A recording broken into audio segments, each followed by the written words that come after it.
My name is Callan Hahn. I'm from Watseka, Illinois, and I'm currently attending Kansas State University. I'm a fifth-generation beef producer, and aside from the family farm, my favorite hobby is showing cattle. Hi, my name is Cassie Hovland, and I'm from York, Nebraska. I'm currently attending K-State University and majoring in interior design. For hobbies, I like to hang out with friends and go shopping. So how was class today? It was not bad.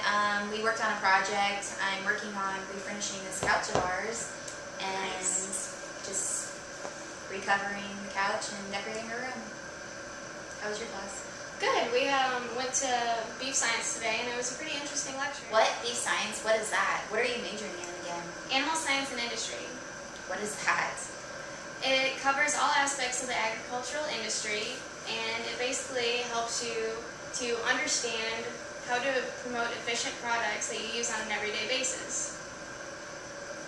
So, for instance, one of my friends told me, what would you be without agriculture? I'm pretty sure I could live without it. Actually, I think it would be pretty hard, because if you think about it, if you didn't have agriculture, you'd be hungry and naked. I guess. Well, like if you think about it, like the materials that you want to use to refurbish the couch, they had to come from somewhere.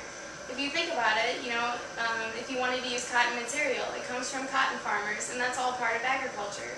That's true, but I thought agriculture was all about killing the animals and harming them.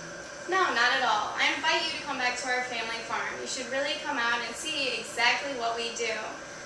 It's not all about, I mean, there's different aspects of it. You have, you know, your grain and cotton production, and then you also have the livestock industry. And being a fifth-generation beef producer, you know, being back at home on the farm, basically all we do is we ensure that our cattle are treated in the best way that they can be. And it comes from, you know, breeding the cattle and then calving out the calves, ensuring that the calves have all their vaccinations and that they're taken care of so they can live a healthy life.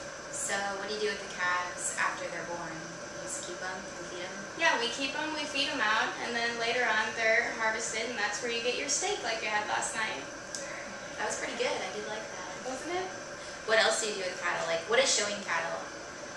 Part of what we do, showing cattle, is basically a way to highlight our breed's qualities.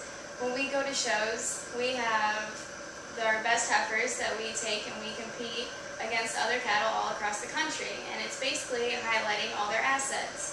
And when we, in terms of like actually taking care of the cattle, when you go home, like we'll get up every single morning at 5 o'clock in the morning. Our cattle get fed before we do. We feed them in the morning, we bathe them twice a day when we're getting ready for shows, so we clip their hair out, just like going to the hairdresser. And just simple things like that, you know, it's basically like taking care of your own kids. If they get sick, you make sure they have their vaccinations, and we just take care of them any way that we can. It kind of seems like they're taken care of better than people are. Most of the time they are. In fact, they actually are treated better than most people. I guess that's true, but in an article I read the other day, I heard that cattle are sitting in their own poop all day long. They have flies everywhere. They're not getting fed. That is just cruel. I mean, how can you treat animals like that? No, at our family farm, it is not like that at all. What they portray in those articles isn't even close. Like, cattle don't stand in their own poop at our farm. They're open to graze and free pastures. And when it comes to fly control, we have pour-ons and we have sprays that we can put on to prevent all that. And obviously, our cattle, if you come to the farm and you see them, they definitely get fed really well. So you know what, I invite you to come out. You really should. Yeah, I would love to. Maybe we should go out there this weekend. Yeah, this weekend we'll make plans. Sounds good. I'm hungry. You want to go eat some burgers? Yes, let's for go. sure.